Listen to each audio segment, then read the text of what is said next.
السلام علیکم ورحمۃ اللہ. امید ہے کہ آپ سب لوگ خیریت سے ہوں گے. میں 12ویں جماعت کے اگلے لیکچر کے ساتھ آپ لوگوں کے سامنے حاضر ہوں. آج ہم دیکھیں گے فلسفی شاعر اور غالب، سب پر غالب، مرزا اسد اللہ خان غالب کی دوسری غزل سے جو اہم اشعار ہیں.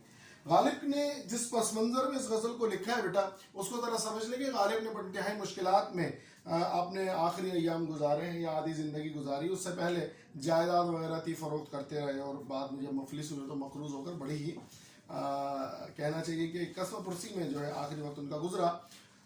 ہم یہ دیکھتے ہیں کہ غالب اپنے اس غزل کے دوسری غزل کے مطلب میں کہتے ہیں جو اس وقت یہاں پر لکھا ہوا نہیں ہے: کوئی دن گر زندگانی اور ہے، اپنے جی میں ہم نے ٹھانی اور ہے. اگر کچھ زندگی باقی بچی ہے اپنے ڈھنگ سے جئیں گے، اب کسی کی بات نہیں سنیں گے. اب وہ آگے فلسفہ در فلسفے کو پیش کرتے ہیں. کہتے ہیں آتش دوزخ میں یہ گرمی کہاں، سوز غم آئے نہانی اور ہے. ان کا یہ ماننا ہے، فلسفیانہ انداز میں کہتے ہیں کہ کیا دوزخ کی آگ اتنی تیز ہے؟ کسی نے دیکھی ہے کہ کتنی تیز ہے؟ نہیں دیکھی. یقیناً جب دیکھیں گے تب پتہ چلے گا. ہم مان لیتے ہیں کہ بھئی ہوگی تیز، دیکھی تو نہیں ہے.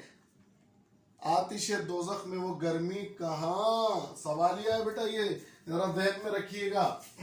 شعر اس مصرے میں کہہ رہے ہیں، مصرے اولیٰ میں، آتش دوزخ میں یہ گرمی کہاں، دوزخ کی آگ میں وہ گرمی کہاں، سوز غم آئے نہانی اور ہے. غموں کا جو دکھ ہے اور اس میں ڈوب جانا، نہانا، جو میں غموں کے اندر ڈوب کر نہایا ہوں، دکھ تکلیفیں اور مصیبتیں اٹھائی ہیں، ایسی گرمی تو آتش دوزخ میں بھی نہیں ہے. فرسٹ ایئر کی کلاس کی دوسری جو غزل ہے مرزا غالب کی، اس کا 7واں شعر ہے جس میں انہوں نے کہا ہے کہ رنج سے خوگر ہوا انسان تو مٹ جاتا ہے رنج، مشکلیں اتنی پڑی مجھ پر کہ آسان ہو گئیں. وہ کہتے ہیں کہ کیا کہتے ہیں، رنج اتنے پڑ جائیں، عادت پڑ جائے انسان کو دکھ اٹھانے کا، تو پھر غم بھی غم نہیں لگتا. اس لیے وہ کہتے ہیں کہ میرے غموں کی جو تپش ہے، جو آگ ہے، آتش دوزخ سے زیادہ ہے. اور ہم مانتے ہیں کہ آتش دوزخ دنیا کی آگ سے 70 گنا زیادہ تیز ہوگی. غالب فلسفیانہ انداز میں کہتے ہیں کسی نے ابھی تک اس کو تجربہ تو نہیں کیا، کسی نے ابھی تک اس کو دیکھا تو نہیں، پھر میرے غم ہی سب سے زیادہ تکلیف دینے والے ہیں. اپنے محبوب کی طرف اشارہ کرتے ہوئے کہتے ہیں بارہا دیکھی ہیں ان کی رنجشیں، پر کچھ اب کے سرگرانی اور ہے. سرگرانی کا مطلب ہے سر اٹھانا. رنجشیں کہتے ہیں بیٹا ناراضگی سے مراد تکلیف یا کمی کو رنجش کہتے ہیں. کہتے ہیں بارہا، بہت دفعہ دیکھا ہے میں نے محبوب میرا مجھ سے ناراض ہو جاتا ہے، بارہا بار بار، مگر مجھے اس کو منانے کا فن آتا ہے. میں اس کو منانا جانتا ہوں کہ کس طرح منا لینا ہے. پر کچھ اب کے سرگرانی اور ہے، لیکن اس بار جو اس نے سر اٹھایا ہے، اس بار جو وہ ناراض ہوا ہے، مجھے نہیں لگتا کہ وہ اب مجھ سے راضی ہوگا، مجھے نہیں لگتا کہ اب مجھ سے مانے گا، مجھے نہیں لگتا کہ اب وہ مجھ سے دوبارہ میری طرف متوجہ ہوگا.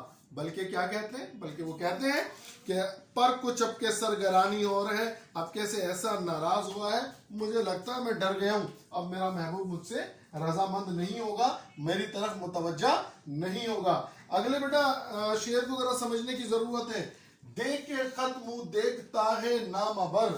نامبر کہتے ہیں بیٹا پوسٹ مین کو، جو کہ خط لے کر آتا ہے، خط لانے والا.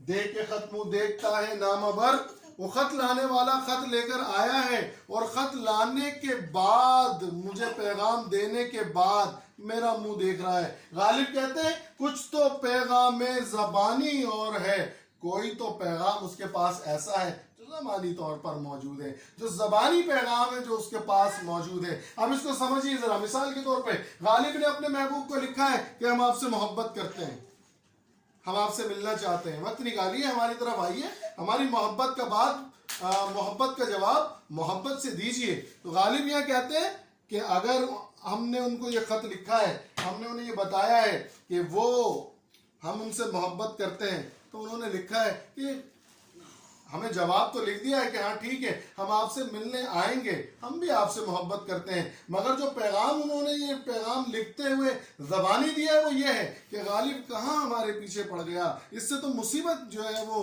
ہو گئی ہے جان چھڑانا، کیسے جان چھوٹے گی، چلیں یہ لکھ کر بھیج دیتے ہیں، جان چھوٹے اس شخص سے کہ یہ لکھ کے بھیج دیتے ہیں ہم آپ سے ملنے آئیں گے، کسی حد تک میری جان ان سے چھوٹ جائے گی۔ ٹھیک ہے جناب۔